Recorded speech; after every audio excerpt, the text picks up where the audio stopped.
السلام عليكم ورحمة الله تعالى وبركاته. اليوم ان شاء الله غادي نشارك معكم كيك بالبرتقال.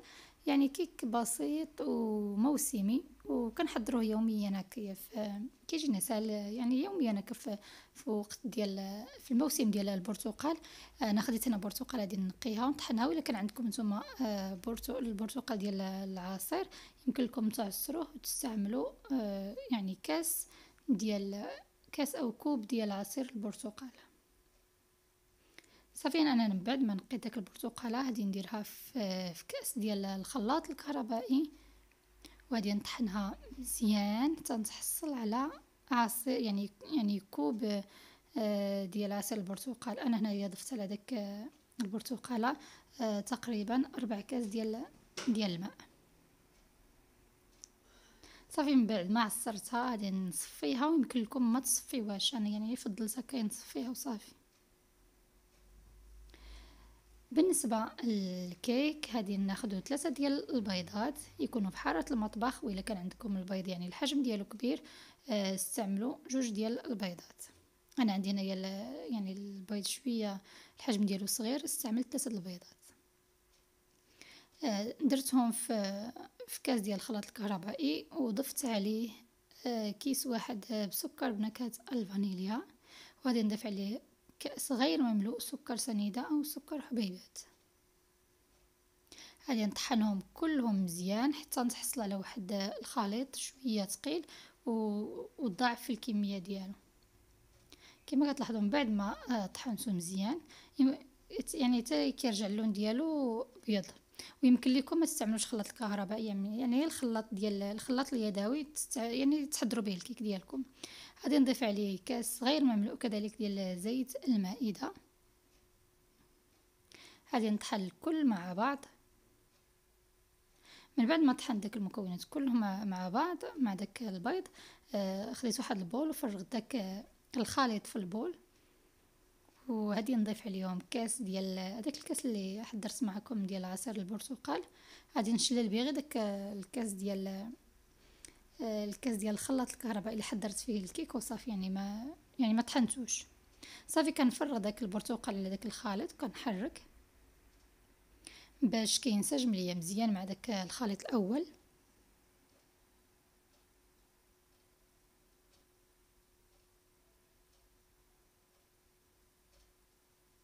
صافي من بعد ما تخلط ليا داك الخليط كله انسجم مع بعض، دابا غادي نضيف الدقيق، يكون دقيق الابيض من النوع الممتاز مغربل او منخول. وديما الدقيق كنضيفوه على مراحل يعني في الكيك باش كيجينا الكيك خفيف. كنبقى يعني ندخل داك الدقيق مع داك الخليط، كندخلوه غير يعني بشي شويه. انا هنا كنزرب الفيديو باش ما يجيناش الفيديو طويل بزاف. غادي نزيد دفعه الثانيه ديال الدقيق. وبالنسبه هنا للدقيق انا ضفت هنايا 2 ديال الكيسان ونص عنبه ديال العنبه ديال الدقيق. غادي نضيف 2 ديال الاكياس خميره ديال الحلويات او البيكنج باودر، وغادي نخلط كل شيء مع بعض، يعني الكل غادي نخلطه مع بعض.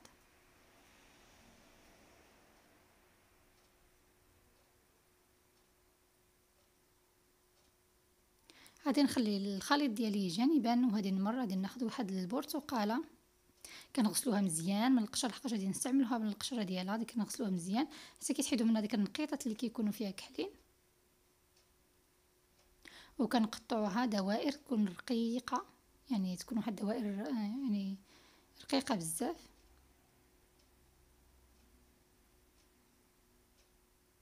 صافي من بعد ما قطعت انا، يسمحوا لي مشى ليا النص في الفيديو يعني فاش كنت كندهن هذاك المول. وبالنسبه للمول يمكن لكم تستعملوا اي نوع ديال المول، يعني انا درت هدايا فرشته بورق الفرن وحطيت عليه ديك الدوائر ديال البرتقال، ورشيت من فوق دوك الدوائر ديال البرتقال رشيت شويه ديال السكر سنيده او سكر حبيبات، وفرغت عليه الكيك ودخلته الفران. يعني الفران كتشعلوه غير من التحت يعني من الاسفل، وكتنقصوا عليه يعني تقريبا انا طيبتها في فرن كهربائي، درتها في 125 درجه. من بعد ما جبدتها يعني دهنتها شويه بالمربى، وباش تعطينا داك يعني داك اللمعان، وزينتها بشويه ديال اللوز افيلي، وزينتها كذلك بداك ديك حبه الكرز. ها من الفوق كيبقى تزيين يعني على حسب كل سيده كيف بغات تزين الكيك ديالها. وكيجي واحد الكيك بصراحه خفيف بزاف، كيجي لذيذ وكيجي شويه منوع على داك الكيك اليومي اللي كنديروه يعني ديما شويه يعني هكايا، كيكون يعني عادي، يعني كيك عادي كيكون كما كتلاحظوا كيجي جاي خفيف، وفيه داك المذاق ديال البرتقال، وحتى المنظر ديالو كيجي زويون يعني حتى في الشوفه ديال الكيكه كتجي زوينه. كنتمنى هذا الفيديو ينال اعجابكم، ويعني تجربوا الكيكه وتنجح معكم. وكما العاده ما تنسوش ديروا لايك للفيديو وتشتركوا في القناه وتفعلوا الجرس باش يبقى يوصلكم كل جديد. مع السلامه، فيديو اخر في وصفه اخرى ان شاء الله.